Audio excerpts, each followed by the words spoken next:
Это у нас комфорка. Здесь разогрев пищи идет. Патрубок у нас можно установить как сверху, так и сзади. Изначально в транспортировочном состоянии патрубок снят. Здесь заглушка. Заглушка там закрыта на термостойкий шнур. То есть два отверстия заглушены.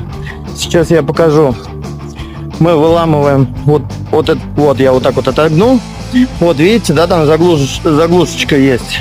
Вот она на двух винтах. То есть изначально у нас и здесь стоят заглушки. В комплекте идет патрубок. И уже куда удобнее клиенту, туда он и устанавливает дымоход. Либо сразу вертикально, либо горизонтально.